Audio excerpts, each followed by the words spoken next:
Now, one of the hottest topics in the past couple of weeks is definitely Daniel Ricciardo, as it seems that the Aussie is not ready to give up on his F1 career just yet. While there aren't many teams that are offering a seat right now, that doesn't mean a potential comeback to Red Bull is written off, as this is something that Christian Horner has hinted towards as well. With all this in mind, could we see a potential comeback from the 8-time race winner sooner rather than later? And if so, will that be with the team that started it all, Red Bull?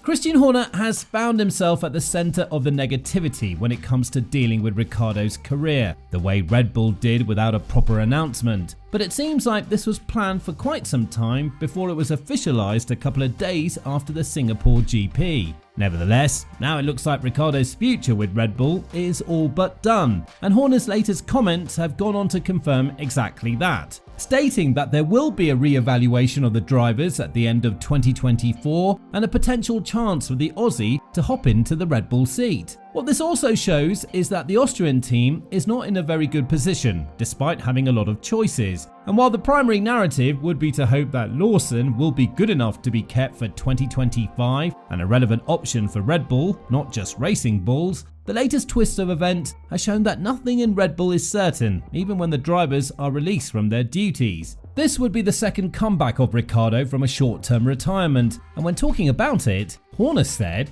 "In a perfect world, letting Ricciardo see out the season would have been what we would have done, but from a broader perspective, we need answers for the bigger picture in terms of drivers. I hope Ricciardo remains in the sport. We made it very clear that we want him to remain in an ambassadorial capacity with the team. Of course, one never really knows. If Liam doesn't get the job done, if Checo doesn't get the job done, we know what Daniel's capability is. But I think for him, he knows at the age he's at, he's had a great career, so many memories. The most disgusting thing ever was drinking champagne out of his sweaty boot, but he made it his own and got some incredible people to drink the champagne from his sweaty shoe." Now, there is another factor that adds pressure to the entire Ricciardo comeback situation, such as the tension between Horner and Marco. More often than not, these two have gone head to head when it comes to the choice of the drivers and other situations that are not really helping the team's chemistry. And now the Ricciardo situation is the latest one in the rows of conflicts that these two have disagreed over. Helmut Marko hinted that a potential role for Ricciardo could be to do the ambassador stuff for Red Bull because he's a highly valued asset for the team and he's quite popular in the USA, which is a market that Red Bull is trying to pierce through thanks to the partnership with Ford and Ricciardo's outstanding appearance on certain circuits like Austin and the horse ride on the track. We mustn't forget that had it not been for Ricciardo, companies like Visa, Cash App and Hugo Boss wouldn't have even entered in the sport, let alone be the title sponsors for the Racing Bulls, and that's why Marco believes that the ambassadorial role would be crucial to help both the team and Ricciardo to stay in touch and see where the flow gets them. Adding further to this extent, Marco said, "Ricciardo leaving Formula 1 with the fastest lap is also a good farewell, in my opinion. It also showed the potential he has, though not consistently and not at the level that would have justified a move to Red Bull Racing. I think it was communicated clearly. He needed to be significantly better than Tsunoda, and that only happened in a few races. I believe there was a 4th place finish in a sprint race in Miami. Otherwise, Yuki was the stronger driver, and it became clear that this comeback or story is over." Christian Horner has admitted that Marco had his own reserves about Daniel much earlier in the season, somewhere around Spain, where he underperformed heavily and the veteran Austrian wanted to see him being replaced immediately. But Horner managed to buy some more time for the 8-time race winner. Regardless of how everything unfolded down, Ricciardo needs to be thankful to Horner, because had it not been for him, he wouldn't have received the role replacing De Vries back in 2023, and he wouldn't have remained in the sport for so long after being sacked by McLaren in the way he was. And Horner himself admitted that while the door is open for Ricciardo in the foreseeable future, the swap between him and Perez that was so hyped up until Spa, before it was squashed down one day after the race from Horner and Marco, was not possible because it just never made enough of a compelling race to switch position with these two. Furthermore, Horner stated, I think that all the drivers are under pressure to deliver, but the reason that Daniel was in that car was to get himself back into a position to ultimately be there to pick up the pieces if Checo didn't deliver. And the problem was they both had issues with form at varying times. Checo started the season very well, very strongly, and Daniel was struggling. And then obviously as Checo lost form, Daniel found a little bit of form, but it was never compelling enough to say, okay, we should switch the two drivers.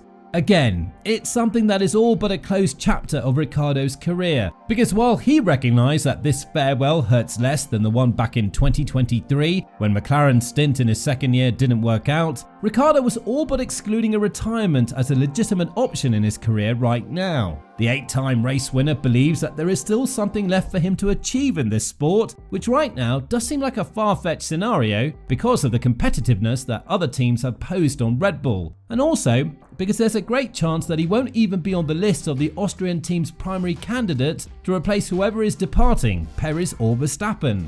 When talking about his future in Formula 1, Ricciardo said, "I am proud. Don't get me wrong, if my career ended today, I would be proud of what I've done. But on the same note, you're never fully satisfied because the reason I got into Formula 1 was to try and become a world champion. I finished third a few times. I was very proud of those seasons. I won some races. So yeah, I'm still happy with some days I've had in the sport or some years I've had. But ultimately, the goal was to be world champion. And that's something I'll obviously still try and achieve until the day I retire. I can still be proud without it because I put the effort in. But yeah, I still want to add to that. That would give me 100% the full picture of happiness and satisfaction."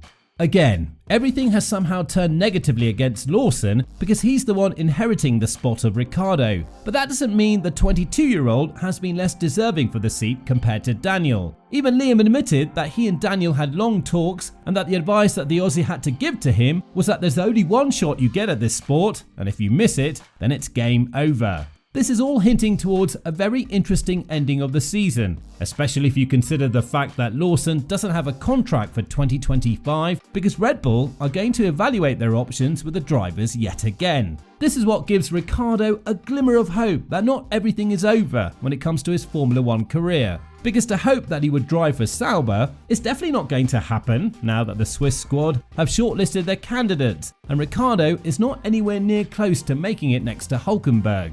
Now, what we're going to enjoy watching a lot is how the situation with the drivers in Red Bull will unfold in the remainder of 2024. There are only 6 races and 3 sprint events for Lawson to prove that he has what it takes to be a full-time driver from 2025 onwards. But as I mentioned earlier in this video, this is both the strength and the weakness of Red Bull. If he fails to do so, given the fact that Tsunoda's relationship with Honda will always pose a risk of him going away to Aston Martin, Red Bull might be left without a choice but to look for a driver outside of their pool or bring back Ricciardo. This is why Horner stated that there might be a chance for them to bring Russell from Mercedes from 2026 onwards, something that caused a fierce response from Wolff, who said that the Brit is always trying to stir something up with his comments. Nevertheless, what's your honest opinion on Ricciardo making a comeback with Red Bull? And more importantly, do you think that it will be deserving, given the fact that there is a scenario in which Perez and Lawson will fail to meet the expectations for Red Bull, and that will further open up the door a bit more for Ricciardo's comeback? Let us know in the comments down below.